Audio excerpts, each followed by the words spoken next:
What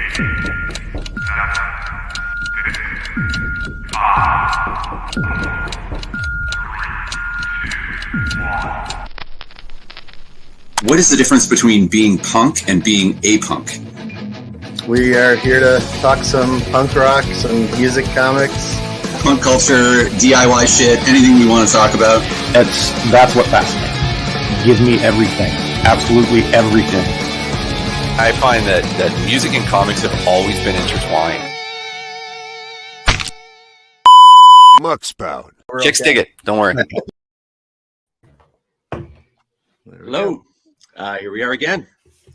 Muckspout, episode 6. Am I right? We just lost our guest. Oh, shit. All right. Well, we can kick it off. He'll be back. Maybe it was a bad signal. Episode 6, right? There we go. Oh, welcome back. Yeah, sorry, I got disconnected there for a second. It's all good. No It's all good. Yeah, so here we are again, talking about music and comics and nerd shit and whatever the hell we want. Our guest today is Ralf Caetano. He's a buddy of mine. We're in a band together. He plays everything. He listens to everything. He's got a hell of a background with music. And just a few minutes ago, we were talking about the new Black Panther. And he's a huge comic guy as well. We've talked some about comics in the past as well. Yeah. Me and Ben share that a lot. We talk about comics a lot. Yeah, for sure. Yeah. So welcome, man. Yeah. Welcome. Oh, thanks. Glad to be here, guys. Glad to be here. Sorry, let me just put this a bit more forward here. That looks better. Cool. So do we have anything we want to talk about before we start the conversation, or just get straight into it? I think we can jump right in unless anybody's got any new news or something that popped up over the last week, but it's been kind of Nope, just looking forward to the conversation here. Nice. all right. So Ralf, give us a bit of a background on like what you play and what kind of music you listen to, what kind of music you make, that kind of shit. Okay, so to do that, I'm gonna bore you guys with telling my life story here. Oh, speaking of which, I'm live at a Midsummers rehearsal. If you guys don't know, we rehearse at a church. That's as indie folk as it gets, right? Nice. Plus, nothing says rock and roll like being in a church on a Sunday, right? For starters. Well, anyways, to talk about my life here. So I was born here, which explains my amazing English, but I lived in Portugal for 12 years. So that's basically, you could say that's where my original music calling started. Obviously, when I went to Portugal, I was a bit of an outcast. My Portuguese wasn't excellent. I was put a bit to the side by my peers. I wasn't the most athletic guy in the world. I'm obviously not the brightest either. But hey, it is what it is, man. Right? No. It is what it is. You're smarter than you think, dude. But anyways, yeah, so I kind of lost myself into music. So when I was younger, my sister actually introduced me to some amazing bands like The Offspring and Korn, right? I was 6 at the time, but you know what? It spoke a lot to me. It really inspired me in a lot of ways. And I think I got a bit of my musicality there. And I was also listening to a lot of, believe it or not, anime openings. Interesting. Anime openings, the Japanese stuff, man. And you know what? Sure, when you're a kid, you don't understand that stuff, but the musicality to it, you grow to appreciate that kind of stuff. They're very unique. Yeah, but sure. What would you say pulled pulled you into punk rock or anime openings? Like what drew you in? It would have been, well, early on, it would have been the Offspring's Americana album, believe it or not. Yeah. What was it that spoke to you with that album? Because I'm sure you had other music kind of in your life, but what brought that one like front and center for you? Just that intro, man. You know, welcome to Americana. Yeah. Please make your selection, followed by the pound, starting now. And then all of a sudden, it just flows into bum bum bum bum bum bum bum bum bum. And actually, it's interesting with Mute Sounds. Like you hear, like with Rise. It's going to be a really good song. I recommend you guys listen to it. It's going to be our first single for the Resilience album. I was actually very inspired by Noodles Chugging at that time. That intro part, you know, bum ba-da-dum ba-da-dum ba-da-dum ba-da-dum ba-da-dum ba-da-dum. Yeah, that was based on that, quite honestly. So just a bum bum bum bum bum bum bum bum bum bum bum bum bum. There's just like a power to it, right? And I Right. guess that just stuck with me when I was a kid, basically. Cool. And you said corn as well. So what was it about corn that that spoke to you? I was 6. Corn scared the shit out of me, man. Corn scared the freaking shit out of me. The most honest answer ever. What did you like about corn? I was fucking 6, dude. I was 6. Corn I scared the like shit out He-Man. of me. Don't ask me questions. I mean, I'm not gonna lie. My sister, if she's watching this, man, shout out to her, but she knows it. Like, Yeah. dudes with dreadlocks, their teeth weren't clean, you know, they were just, it was scary shit, man. But I don't know, like probably somewhere around 2000, 2003, you start to hear stuff like Twisted Transistor and stuff. And I don't know, that stuff starts to speak to you when you reach a certain age, right? Right. Totally. Yeah. So what would you say is your main influence with electric guitar? I know you play a bunch of other types of guitar, bunch of other string instruments, but what is Yeah. it like for electric that that resonates with you? Actually, that's interesting. I came back to Toronto for one reason and one reason only. I was a big Billy Talent fan. Oh shit! Yeah, Ian DeSaw. You guys know He Billy was the Talent? reason. Yeah, I'm sorry? Not Sorry? as much. No. I'm just asking if they know Billy Talent because they're from Oh. the States. Billy Talent was kind of like a Canadian moment, you know? Gotcha. Yeah. Like, I was raised in the emo scene, right? And I didn't know they were from Toronto at the time, honestly, but there was something didn't to know his that till just guitar now. playing. What's that? I didn't know that till just now. So Oh wow! But there was something to his guitar playing. He did some very weird, tricky chords, man. And Yeah, the fact that he made a guitar not sound monotonous, for lack of a better term, sure. you know, it was just very, I don't know, it was very mind-opening to me. And a lot of people don't like Billy Talent, and it's perfectly okay. But I don't know, just the way he structures his chords and makes it all work with one guitar, it's pretty amazing. They had a really unique kind of collection of like each there were like a rare example of like 4 individuals that played their instrument in a very unique way, and then the combination of them, you were like, oh, that's really cool. Exactly. Now, I don't think it had the same sort of retention that some other bands have, but they were also at the tail end of like the big hardcore explosion, so maybe it was just the people's attention spans were just a little shorter. I guess, yeah, I can look at it that way. I can definitely look at Yeah. it that way. I was also very big on My Chemical Romance. Frank Iero, his octaves, the way he would work the octaves around on a song and add a melody to it, there was just something magical about that. You know, it just really opened up the sound. You know, Yeah, totally. Noodles, I already mentioned, he's a big influence for me. Going back to the classical guys, obviously, like the old school guys came later, but there's Tony Iommi, man. He's a riff master.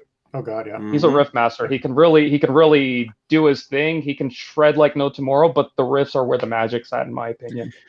Yeah, that's another interesting part to like the genreification of music that I always think about is like there is obviously a distinct difference that everybody feels between punk and metal, but the further back you go, the harder it is to distinguish where that line is. Exactly. You know what I mean? And that's what Yeah. you end up finding a lot is like a lot of people that are into punk are into metal. Yeah. A lot of people that are into it. And sure, there are various subgenres to, like, for example, the alternative stuff too, right? Yeah. So, like, even grunge. Some people argue that grunge was just over-glorified punk at the time. I mean, you know, it's Kurt Cobain is famous for never saying he was a grunge musician. He always said, I'm a punk musician. There we go. they would tour Exactly. with Jawbreaker and other punk bands all the time. Yeah, Exactly. totally. Yeah, I mean, the Melvins, like, where do you put them? Sonic Youth, where do you put them? You know, like grunge was kind of like it was.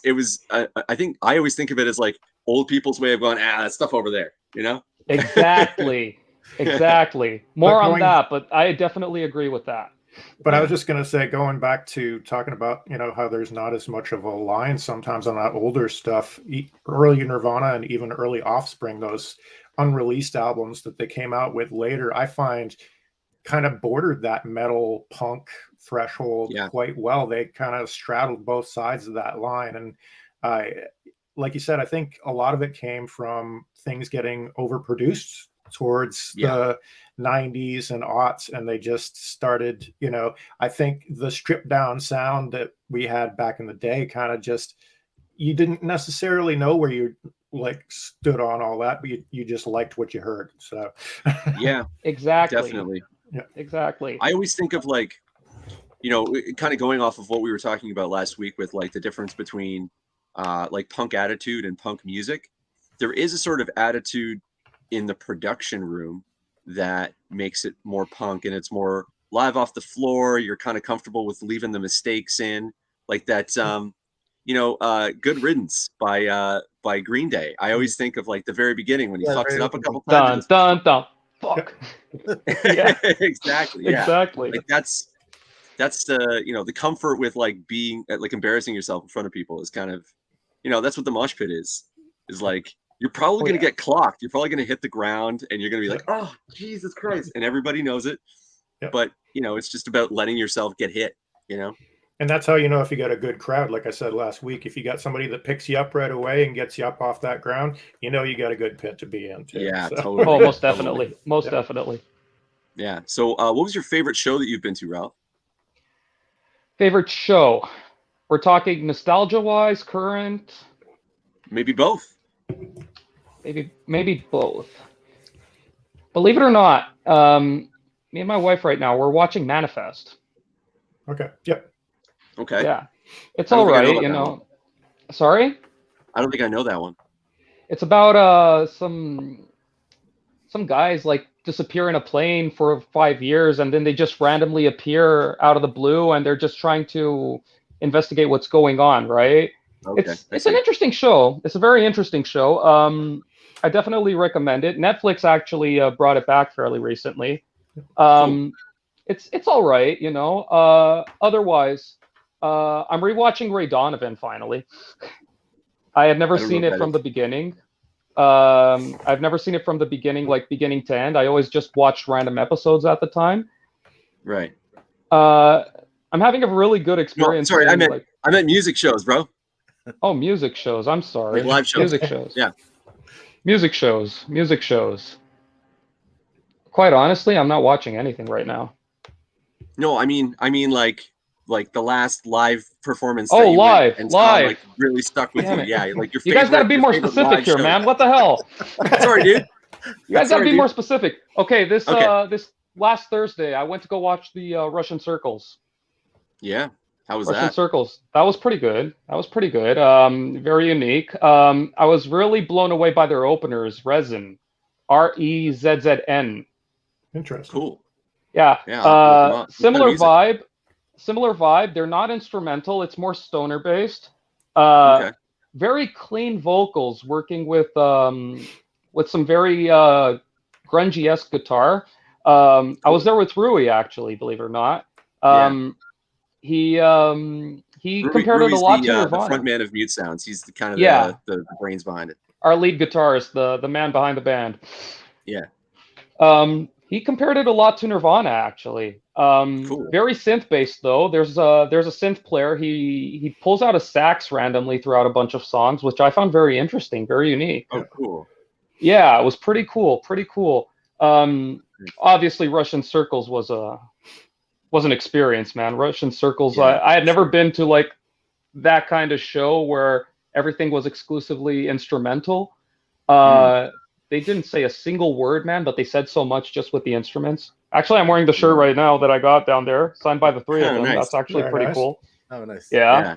Very cool. No, it was definitely worth it. Definitely worth it. If they ever come back, I do recommend like Ben watch a show, or even if they're in your area, definitely watch a show. They're amazing. So, what has there been a music show that you've seen that like what was the one that when you saw it you were like, fuck, I got to try that. I got to get on stage. There was actually back in Portugal, believe it or not. I had seen a show it's called Oeiras. It's a city back in Portugal. That was actually like I was learning guitar at the time, but it was just like, dude, I want to do this. It was the most epic show I've ever seen. It was Mastodon, Metallica, and Slipknot in one day. Wow. Very nice. Yep. Damn, dude. Yeah, That's that was intense. killer. That was killer. Just watching Slipknot do the jump the fuck up, you know, that climactic moment in the show, man. It just, you know, it speaks miles to somebody, you know, like it's so entertaining. And there's something that me and Rui and even Ben, we share that a lot. We like the show. We like the show. We like pulling the crowd. It's something we value a lot. So just So maybe seeing that's something like you can Slipknot. speak to. Sorry, What do maybe you that's mean? something you can speak to, like because you've been on stage, and there's a unique thing that happens when you play instrumental music, where there's no words for people to like.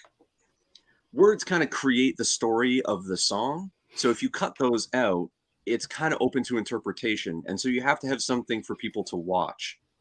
There has to be Because something more to Can we the step back performance. one step real quick? Sure. Me and John are familiar with mute sounds through Ben, but people at home might not be as much.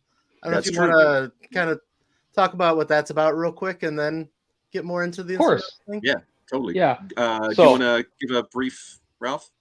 Mute sounds. Shout out to my brothers Louise and Rui that are most likely watching today, and Katie, our band manager. She's amazing, the Yep. boss lady, man. We love her. Mhm. So Mute Sounds, what happened? It was founded by our brother Rui Pedro, lead guitarist, years back after he lost his voice to throat cancer. So essentially, what's happening there is he decided to set up a band that would serve as his voice. So it's what I keep joking around with a bunch of people. Like, cancer couldn't shut him up, basically. Cancer could not shut this guy up. He's a force of nature. He really is a force of nature, and he's an inspiration to all of us. But yeah, I mean, he just decided to make this band from scratch, wrote a bunch of songs, put out 2 amazing albums, and then one day he just decides, you know what? I want to start a band with this, you know? And it started basically with me at the time. I went to go visit him one day, and it was a work thing, you know. I had intended to do something work related with him, and he just came to me and goes, "Hey, I'm looking to start a band with this." And I'm like, "Yeah, man, I'll definitely go check that out." And he just comes up to me and goes, "You want to join us?" And I'm like, "Wait a minute, we? What?" And I'm just going, you know, okay, yeah, sure, let me think about it. Needless to say, I've been in the band ever since. It's been a great pleasure to see how it evolved from us playing in some guy's garage back in the early days, you know, and now we're just like, we're all over Toronto now. We have an album coming out. All the musicians get their input in it. We have Rui, who's an amazing songwriter, but we also have songs now from other members, which is going to be pretty amazing too. And it's sorry, go ahead. I would Ben. say that this is the first. So Rui wrote all the music and played all the instruments and everything for the previous 2 albums. Yeah, but he there pulled is the Foo something- Fighters basically. Yeah, yeah. But there is something unique that happens when you start bringing other people into the mix, especially like, you know, what I received in February when I joined the band was just basically a bunch of guitar tracks. And I asked him, like, is there a particular direction that you want to go with these? He's like, nope. He's like, whatever you think would work. And I wrote a whole bunch of notes and sent it to him. And then we started going from there. And the writing process was one of the most collaborative I've ever experienced. Like, everybody had their input, and we tried everything once before we approach it. And that was very much what I think of as the punk mentality as well. You know, even though we're not really making punk music, although the new album we have quite the diversity of music. It's definitely not the same as the previous 2 in that sense, though. No. It's definitely pointed somewhere. It's definitely pointed somewhere. I agree. And there's definitely a voice. Yeah. So since we've been playing on stage with you know, this purely instrumental music, you have kind of taken the responsibility of being the one of the spectacles on stage, right? So Yeah, I agree. I was wondering, can you speak to like the visual elements of music, particularly the live show, and like how that gets the crowd going and kind of like creates a vibe of its own? Well, the visual element, well, for starters, Rui's an amazing showman, as we both know. Rui's an amazing showman. He will not let the fact that it's purely instrumental keep it from being a spectacle.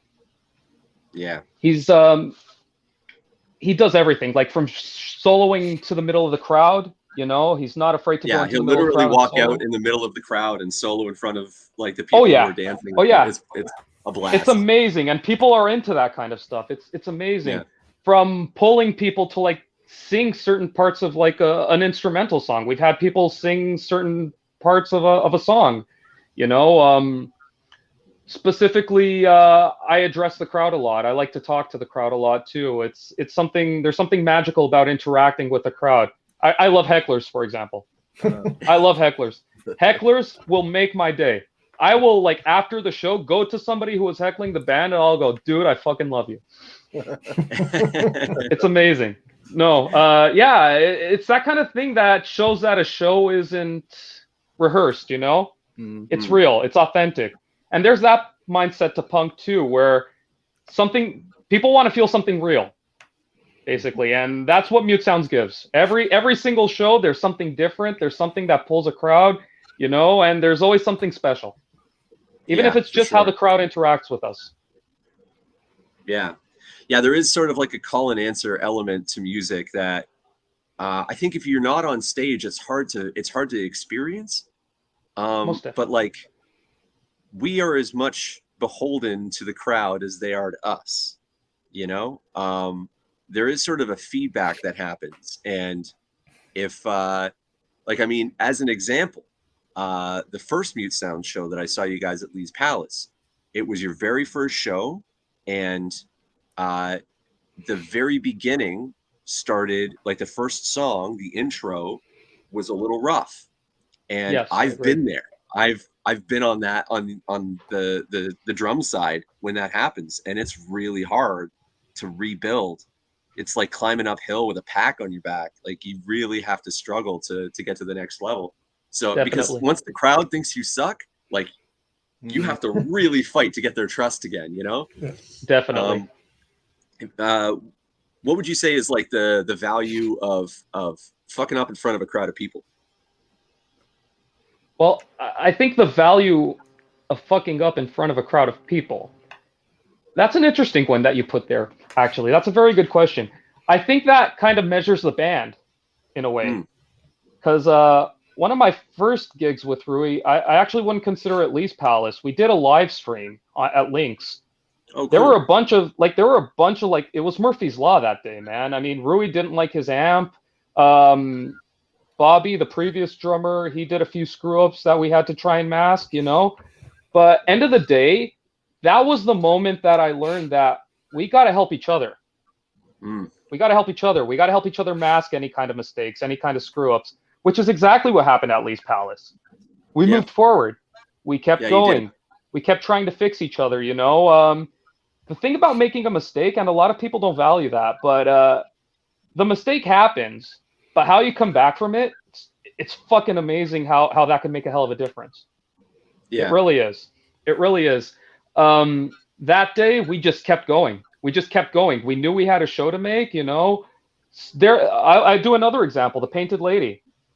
The Painted Lady, where I broke a string on my electric.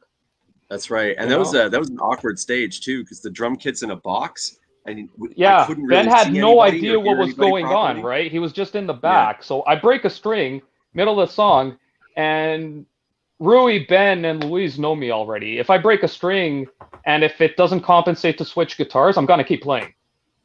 I'm going to keep playing. Nothing goes out of tune. Nothing screws over. It is what it is, right? Yeah, I just keep moving, you know, that's just how I go. But at that point, we're just like, what happens now? Because I had my guitar downstairs, and I just go to Rui and I'm like, let's do the acoustic song now, you know? Let's do the acoustic song now. I had the acoustic right beside me. It just made sense. It's a lot about how you bounce back from the screw-ups. Right, yeah. You got to adapt. Definitely. I agree. That's one benefit that I think live shows and music have over many other arts. If I put out a comic book where I made a huge mistake and it sucked, you're not gonna. There's no opportunity to gain back a person that's reading that and is like, "Oh, it was bad." I disagree, though. Yeah, that's true. Yeah. Remember the whole Ben Reilly saga with Spider-Man? That's true. Oh, damn, dude. Marvel's a little different than me. Yeah, I guess you're right, but they bounced back pretty well on that, actually. You know, we take it back. Yeah, we take it back. He was the real Peter Parker the whole time. You know. Yeah, I mean they're famous for doing that, but people still trust them. Yeah, I mean that's the thing, right? We have a comment there. Oh, hey Rui, thanks, buddy. Oh, that's so sweet. Oh, Well, I mean, Rui, he's amazing, man. Rui's an amazing guy. He's an amazing guy for sure, man. He can say that, but there ain't no mute sounds without Rui Pedro. So, yeah, I mean, we're helping, but, Rui's Rui, man. Yeah. Rui's Rui for sure. He's a very special guy. He's a very special guy for sure. Yeah, and like, this is another thing I wanted to talk to you about is, mute sounds I wouldn't call us punk rock. No, we're not. But we approach it with that attitude. Rui is the most punk rock guy I know, man. Right.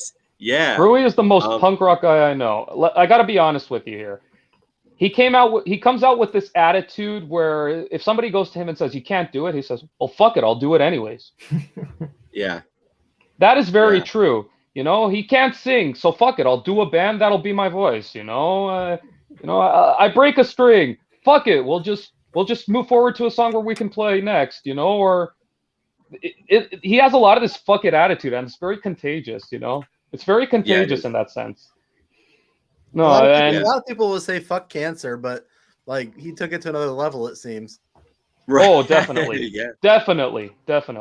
He's an inspiration to all of us for sure, man. Yeah. And I think that's the mentality that I look for in my bands. I don't really care if it's heavy or chill or if it has a strong message. It's like the people in the room and the approach they have to the performance means so much more than the particular style of music. And I think that's like kind of a thing that's always been the case, especially in punk rock. Like almost every great like hardcore, fast, balls to the wall punk band has like a soulful song or like a chill ballad of some kind. Like there is almost definitely versatility to the whole thing. Actually, I dare mention that a lot of them, I guess that's where my appeal to folk comes too. A lot of them are very folk based if you look at it. Have you listened to Bad Religion's acoustic stuff? Rise Against? Yes. Right. Heck, even I dare argue that even My Chemical Romance has some very folky stuff in acoustic. Mm-hmm. No, there's definitely sorry, go ahead. Let's talk about your folk background. So you're currently at practice right now, aren't you? Yeah, I'm playing with the Midsummers right now. We're getting our show together. We're getting an EP release as well. We're releasing an EP called Silhouettes. Mm-hmm. And this Friday, actually, our first single's coming out. It's called You. Yeah, big shout out to my bandmates over there. I think they're playing right now, but I guess they'll be listening to this afterwards. Yeah, I literally just said, guys, I have a podcast. And, Mr. Big Shot over here. Yeah. Yeah, but we have that happening. We're very excited because this is going to be the first actual release of the band. When I started, Alex, the lead singer, she's like an amazing songwriter, and I don't think she had an idea about what she had going on in terms of songs, but there's something very unique about her. Very, very talented musicians with us as well. We have Corey as well, who's an amazing musician. He studied music at Humber. He likes he listens to things that a lot of people wouldn't listen to. I find that very inspiring too. Mm-hmm. But yeah, it's definitely something to look out for. The Midsummers. It's gonna be something. It's gonna be something interesting. How would you describe the music? There's a folk aspect to it. There's a very much indie folk as well. Very much inspired by the Lumineers. There's a bit of a poppy aspect to it. Lead singer's very inspired in stuff like Taylor Swift, for example. But there's definitely like this poppy aspect to it, but there's a lot of this folkiness as well. There's a lot of Canadian references. There's Algonquin Island mentioned in the song, for example. She has a cottage up north where she gets a lot of her inspiration from as well. She likes to write things about Canada as well. Yeah, but it's very, very much folky. Like, don't let the poppiness fool you. And where will we be able to find this on Bandcamp and that kind of stuff, or Spotify at the moment? Okay. We're considering Bandcamp. You can also check us out on Instagram if you look up the Midsummers and Facebook. Perfect. But essentially, the EP right now is being considered only exclusively for Spotify. Cool. Okay. Cool. So that's quite a range of styles and influences that you bring to the table. So like, how would you say that they inform each other? Like you do bring like a punk attitude and a punk energy to a lot of the music and Mute Sounds, but there's also a lot of other stuff that comes in there as well. Speaking for myself, I'm a metal guy, I'm a punk guy, but I also have jazz. I was in jazz bands playing saxophone when I was in high school, and like I definitely have that like boom, boom, boom, Yeah. every once in a while coming in. Well, yeah, that's basically it. I had a folk upbringing, believe it or not. I was living in Portugal. You didn't have access to a lot of things. You didn't exactly have a punk band in your next door neighborhood, like you didn't have anything within a 10-kilometer radius, So Yeah. I had to make do with what I had. So I joined a Portuguese folk group. That's where I actually learned to play guitar. I had a really nice mentor down there called Antonio Silva. He taught me how to play folk guitar amazingly well, and I learned to value a lot of the lessons he gave me. To the point where I started learning exotic instruments like the Portuguese guitar and the mandolin, right? And applying that stuff to Portuguese folk kind of led me to explore other variations of folk.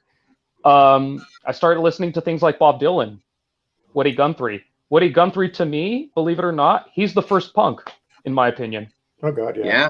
Yeah. It's pretty hard to argue otherwise. I mean, he was the first guy that said the system doesn't work. Fuck it. He was the first guy to like write something on a guitar that, put a politician, like, it insulted politicians, but it also put the system to its knees, Yeah. His voice really spoke miles, in my opinion. Yeah. But I started listening a lot to Woody Guthrie, and that led me to the more modern folk, actually, very much so. I started listening to things like the Lumineers of Monsters and Men, Mumford & Sons, which a lot of people don't enjoy, but it's like perfectly fine because honestly, it's very inspirational if you listen to it properly, Yeah. That's a really good point. Like, there's a lot of music that I think it's socially acceptable to talk shit about. Exactly.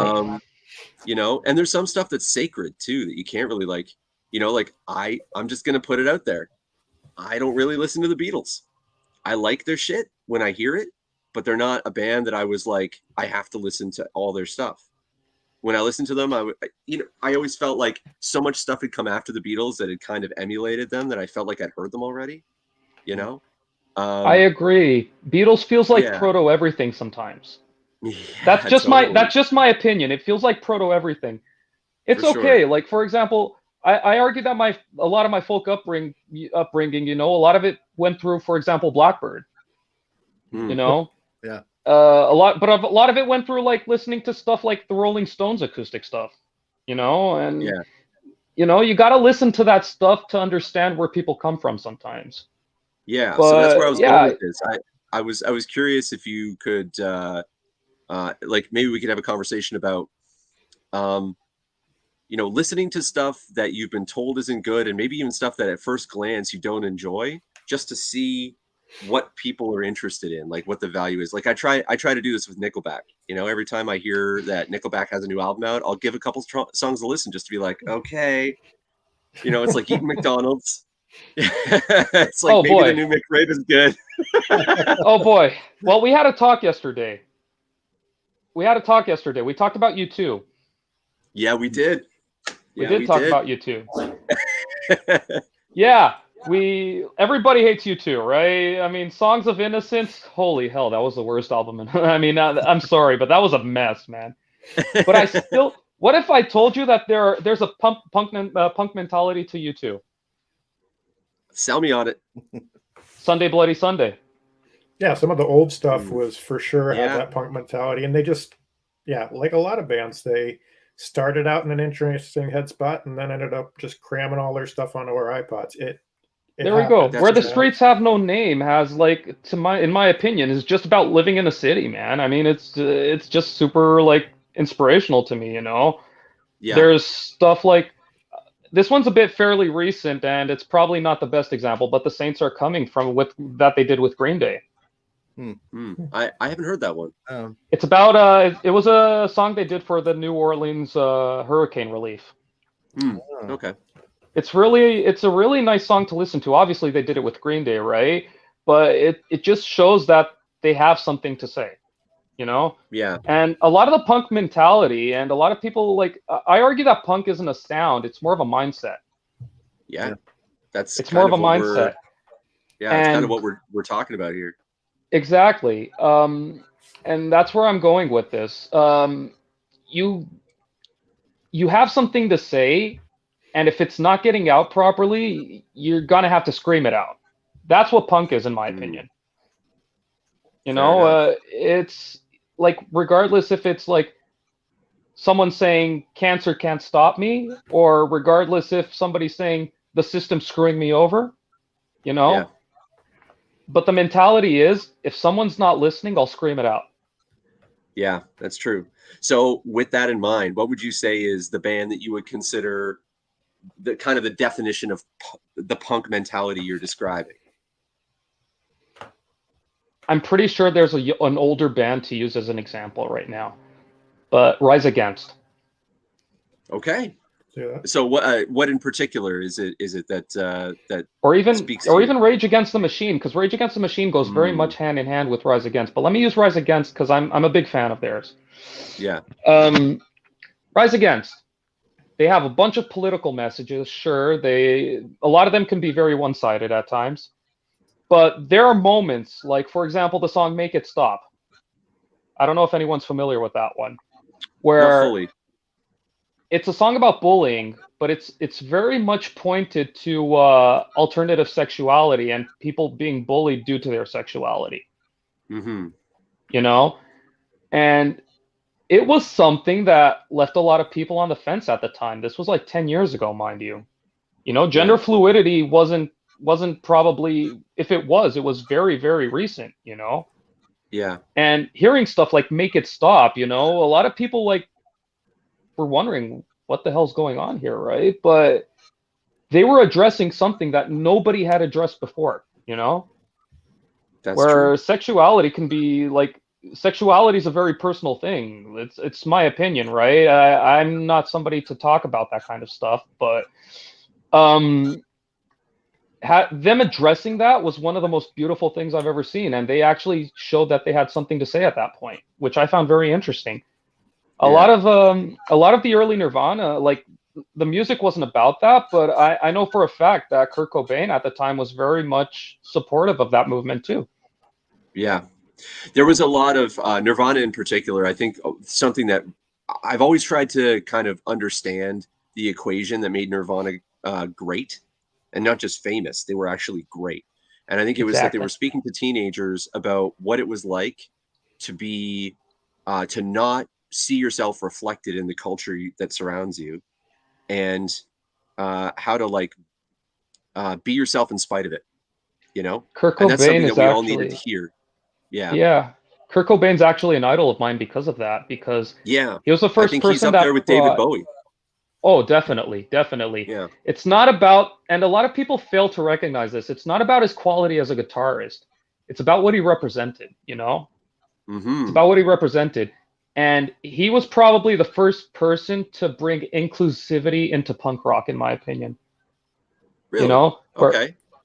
I mean, it's not that. It's more of a, you can be you, but you're welcome here, you know? Yeah. Come as you I are. would say maybe he widened the tent, right? Widened it. Okay, yeah, I'll agree with Yeah. widened. I'll agree with Yeah. widened, because early SoCal punk was basically that. I mean, back in the 80s, where like it was a bunch of kids, you know, similar to me, you know, weren't athletic, Yeah. weren't popular, like weren't smart, you know. So what were they doing? They were going to watch the punk show down on CBGB, for example, you know. Right. Yeah. So yeah, I can definitely see that aspect where probably Kurt Cobain kind of broadened it more. Yeah, I can definitely agree. Yeah. Totally. You guys got any questions? I'd say you talked about how, you know, obviously Mute Sounds isn't exactly punk, but what would you say this new album, what's the spectrum you hit? Like how wide of a spectrum is that sound going to be that we can expect on that new full length from you guys? You can expect ethnic music. Cool. Ethnic music. A lot of people won't recognize it at the point, but we're very inspired in Portuguese music, because me and Rui are both Portuguese. So you can expect a lot of Portuguese inspirations moving in on that. A lot of it you won't recognize. A lot of it you I won't gotta say that recognize. But, that's sorry, go something ahead. that I really love about being in this band. Is my favorite thing about making music with other people is when they force me into a territory rhythmically that I'm not comfortable with or not confident with, and I have to like. It's like I can feel the cells in my brain starting to go, uh-oh, what are we doing here? You know what I mean? And it's so Exactly. much fun. Like in the middle of a song, I like so many times I've just been like, fuck, oh god damn it, I don't know how to do this. And I have to like, Yeah, you know, Ben's early line it rehearsals up. were something like he'd never seen probably me play with a Portuguese guitar until our show in the Painted Lady. Nope. So I come out with this guitar he hasn't heard before, and he kind of has to wing it, which I found pretty incredible at the time. Yeah. Well, I mean, you're a But good player, so it wasn't hard for me, you know. But oh, thanks, man. Thanks, man. yeah. But yeah, there's a lot of ethnic music to it. A lot of we're doing this thing that's it sounds like ska, but it's not ska. It's bimba. It's basically Portuguese pop, where it has a lot of a ska beat to it. So we have a lot of that. There's this part in a song that Rui plays at the end. It's called "Escape from Reality." The end of that, it has this very 80s techno beat going on as well that I find very interesting. Cool. I argue that it's very much Portuguese based because there was an alternative rock singer at the time that sounds a lot like what that is. But yeah, I definitely argue that there's a lot of the Portuguese aspect in our music. Yeah, I think particularly like the inspiration and you know that I'm bringing to it is the album's called Resilience. Okay. And so like we're all looking through each song through the lens of like how to create that emotion with sound, if that makes sense. Yeah. And so a lot of the music is very triumphant, and it has intensity to it, but it's not anger. It's like a sort of like persistence. It's like running a marathon where you just have to stay focused, but you can't. If you start getting agitated, it's gonna start messing with you. So you have to just stay in the zone, and that's kind of the approach that I'm kind of looking at it through. Cool. And it seems everybody else is doing the same thing. Now going off I definitely agree. There's this kind of like wanting to overcome throughout the whole album for sure. Mm-hmm. Cool. Yeah, there's definitely that feeling. There's a wanting to come out on top, wanting to stay firm. Okay. Especially rising up to adversity. I associate this album a lot with fighting adversity. Now, do you like, since it is instrumental and you said you come at each song with a certain kind of feel to it, do you actually, I've never really thought about like connecting something like that to a feel, and do you have any kind of like emotion that you attach to, like, say, okay, so track 3 is going to be coming from an angry place, or you know, anything like that, or is there stories behind any of these songs that are being told through music? I guess I'm kind of a noob. I'm not a musician. No, so that's a brilliant question. And actually, Ralf, one of the songs on the album, you wrote. So yes, I did. Yeah, it's called Masquerade. So like, what is that song in particular? Like, what was the message you were trying to get across? Because that's especially difficult with no lyrics, right? You have to kind of create a room and fill it with some stuff through music. I actually wrote this song back in 2014. I was still in Portugal at the time. I had just been diagnosed with social anxiety disorder at the time. So it's basically in my head, that song in particular, it's how I handle anxiety. You know, a lot of this song is, and it's called Masquerade specifically because of that. It's basically how I envision being in a public setting. Okay. It's how I envision being in a public setting, you know, sense of belonging, sense of if I should be there, if I should not be there, if I belong there, if people even want me there. And it becomes this whole game in your head, you know, and it kind of feels like you're dancing with your mind a bit, you know. Yeah. And actually the song's in 6/8, which is kind of an alternative to the standard waltz thing. It's basically me having a waltz with my mind. Okay. Yeah. That's kind of cool. That's great. Yeah, so Yeah. that's where I came from, that perspective. That's what Masquerade's all about, and obviously masks, because on the outside I feel like I'm okay, right? I look like I'm okay, but in my head I'm really not. Yeah. You know, that's just the feeling. That's anxiety for me, you know. Yep. So that's where I came from, that perspective. Though I do argue that in this album, certain songs, it's like every album Rui puts out, honestly. Every song could have a story. Some of them do, some of them don't. There's not a real like rule to songwriting. In this particular one, I did write it about anxiety. I did write it about my struggles, personal struggles. Yeah, it was just a very personal song for me at the time. So having social anxiety, do you find that messes with you when you get on stage and all these people are looking at you, or do you find that there's something therapeutic about it? Because it's kind of weird to have social anxiety and just decide to get on a stage with 3 of your friends and just like bare your soul, you know? Well, it's funny you mentioned that. Before I knew I had this, you know, I was already playing. I was already performing. I had started a band with my friends back in Portugal called the Headstalkers at the time. It was originally supposed to be a punk band, believe it or not. So performing was always a big part of my life, you know. I had never really questioned if it was like something that would mess with me, though in my head there's always that thing behind my mind, you know, is the crowd into it, you know, do I belong there? Are people like listening, you know? And you know, I don't know, there's just some sort of there's definitely this thing in the back of my mind, but when you hear the crowd get into it, you know, like you hear Ben doing the beat, you know, you have Rui like really excited. Rui does this thing where he does like this Prince smirk when he's really into it, you know. He does like this upper lip thing where it's like, you know, when he gets in on that, you know, it just clears my mind, you know, and I just go with it. That's great. And sure, at the end of the day, I do ask myself, you know, concert go okay? Did the concert not go okay? You know, and For sure. sometimes I do need to listen to myself because I'm so focused in my playing that I'm not like, you know, I'm not 100% on the quality sometimes, so I do need to listen over and over again. But there's definitely like, hell yeah, I get to do this every day, you know? So there's no real question about it. You said you learned how to play guitar as part of a band. How about old were you about then? I was 14. And you started listening to punk music at 6. What did you do with that energy between then? A lot of it went into working in a bakery with my parents. Oh, cool. You know, a lot of it went into I was singing in a choir, actually, believe it or not, from 9 to 10. Actually, I had a music teacher back in I was in St. Nicholas of Bury Catholic School down in Rogers in Caledonia. In Toronto, yeah. In Toronto, yes. Yeah. She was actually the first person that probably saw some level of musicality in me, quite honestly.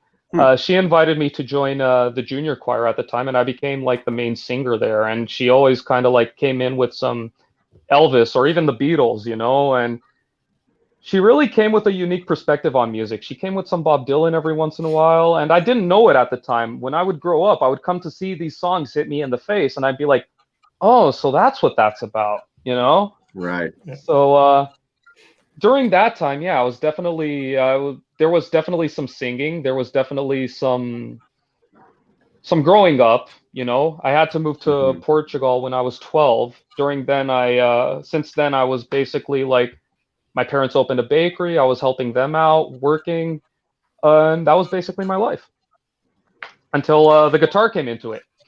Do you think that experience when you were young is helping kind of like keep you on the path as a musician? There's definitely a level of discipline that I learned. Level of discipline. A lot of what I learned there was a lot of street smarts. You know?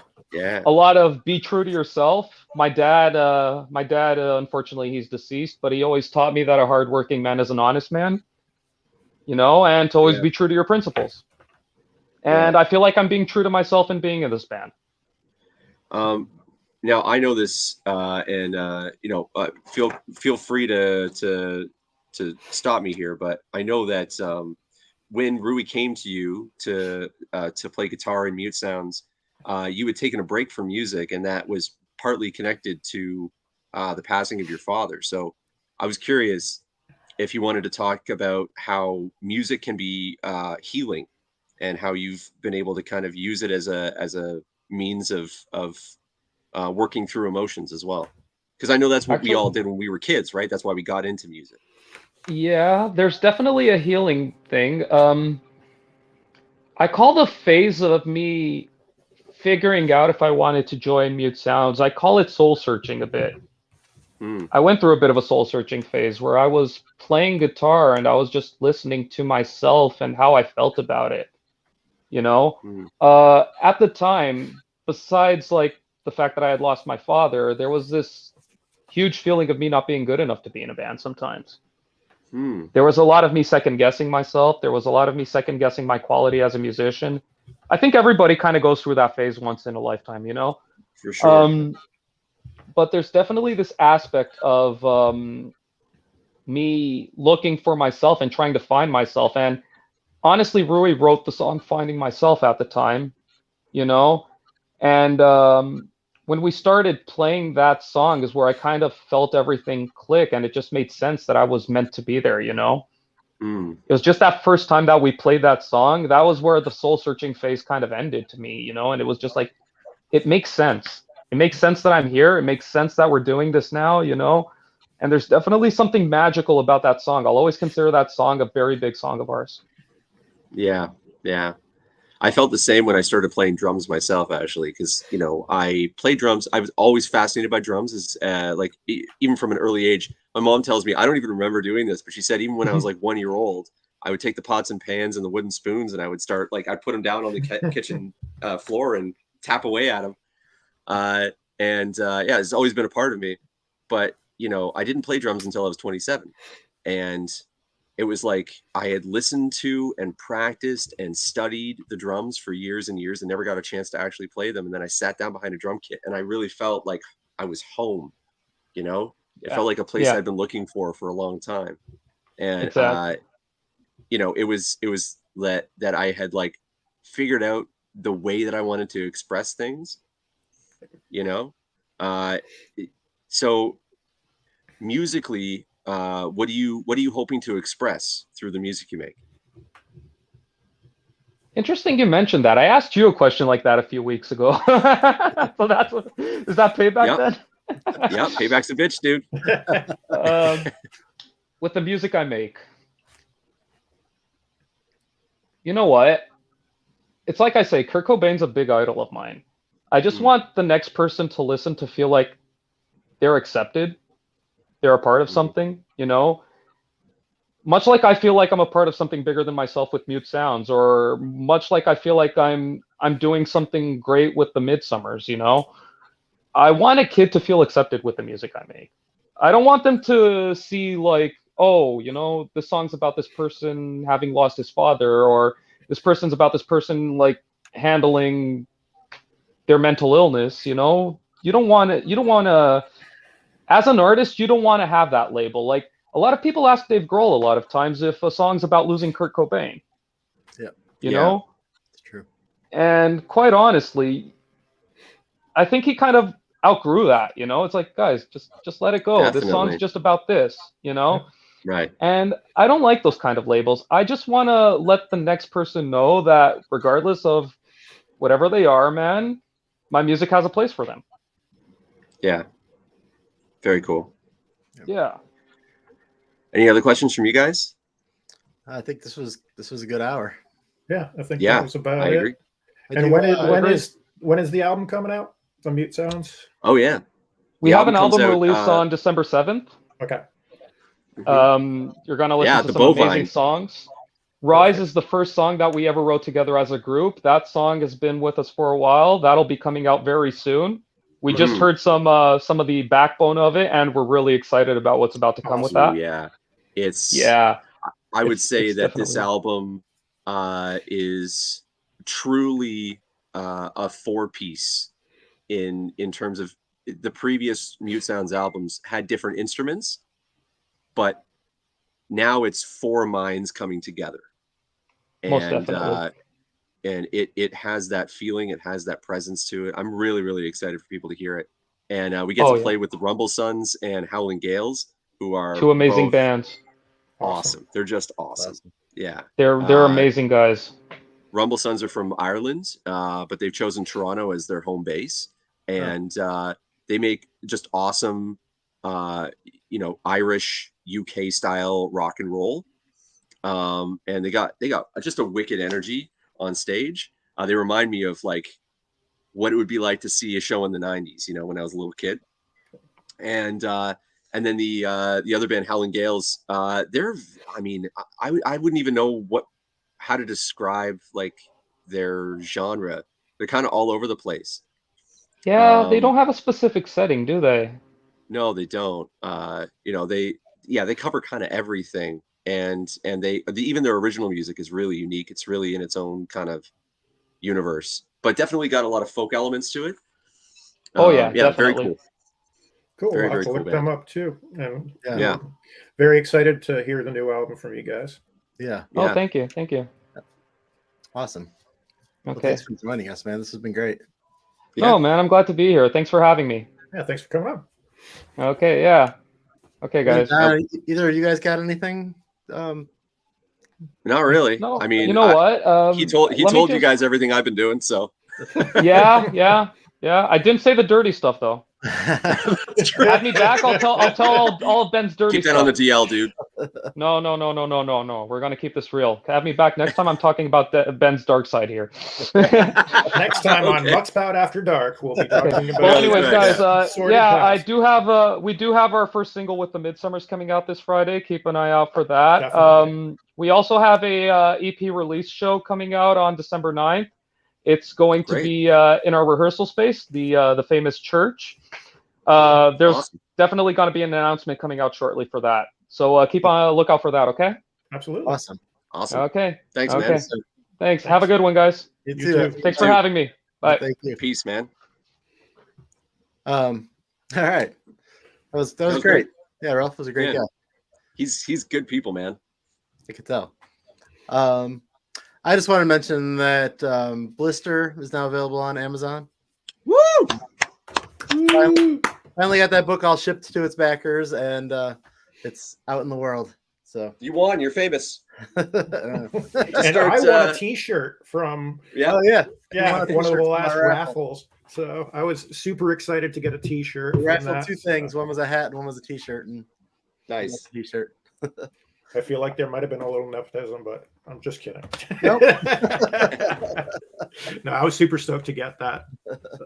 Thank you very much. Yeah. And then we have we've gotten Muckspout on basically every platform that we could find. If you want to see it on something, let us know and we'll get it there. But we could also use some subscriptions. Yes. Subscribes. Particularly when it comes to YouTube, Facebook, and Twitch. You can see the live show as soon as it broadcasts. You'll get the notification. But any platform at all, we just love to see you return and subscribe anywhere would be amazing. And here's the thing: like this is brand new, but I think just in the last couple of weeks, I would say like we've all really had a good meeting of the minds. We've got we've got kind of a vibe for how this is going. We got some really sweet guests coming up. Like I'm very excited for where this is going. Just leading into the end of 2022, but moving into 2023 as well. I'm very excited.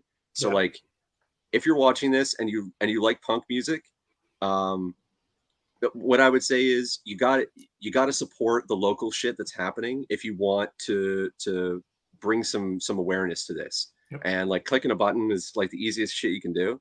And tell your friends, because the more people know about us, then the easier it is for us to get really cool people to talk to. And honestly, if you have a story and you want to be on the show, we're looking for guests. We have a bunch lined up, and we have a bunch on a list, but there's not a whole lot solid right now. So if you have a band and you have a story you want to tell, we're not just, there's not like any kind of tiers where we have a couple bigger guests coming up, but we'll take anyone that's got a good story. And Yeah, if we can- that's why I qualified it with cool people and not famous people, because Right, cool exactly. people and famous people aren't the same shit. Like, I don't care if you play for 10 people. If you're cool, I want to talk to you, you know? Absolutely. Yeah, and I was going to say, if we can ever figure out how to play music and not get our ass suit off, we'd love to figure that out. So if anybody in the audience knows how to play music and not have to deal with the copyright lawyer suing us, feel free to shoot us a line, because we'd love to hear it. So Yeah, we do. Yeah, have any of those punk rock lawyers out there, let us know. Yeah, right. In December, we have Josh from Smoking Popes coming on, and he's gonna perform some music for us on the show. Oh, that's awesome. It won't make it onto the audio podcast for legal reasons, I think, but we will definitely have it on our YouTube channel. So YouTube is a really great place to subscribe. We only have a handful of subscribers right now on there, so building that up would be really nice. Yeah, for everybody. Yeah, I'm excited about the next one too. We get to talk to Jane Doe from Jane Doe and the sorry. Oh my God. Joan. Joan Smith. Joan Smith and the Jane Does. I met her at Bitch Fest this last winter, and they played an amazing show, and they're all over the place here in Ontario in particular. But they got a really wicked, unique sound. It's like desert rock mixed with punk rock. Yeah, thoroughly excited to talk to her, particularly about what it's like to be a female-fronted band in the punk scene, because it's such a different experience, you know. I can't wait for that, because I feel like there's been so many strong female punk bands popping up over the last handful of years. Or if they haven't been popping up, they've just gotten more light shined on them. They have a stronger message a lot of the time, and yes, they do. So that'd be really interesting to hear more about from that perspective. Yeah, for sure. Cool. Well, anything else? I think we're good, right? Yeah, I think we've fulfilled our duties. Till next time. I agree. Thank you, guys. Have a good one, everybody. Watching. Always a pleasure. Subscribe. Subscribe, you son of a bitch.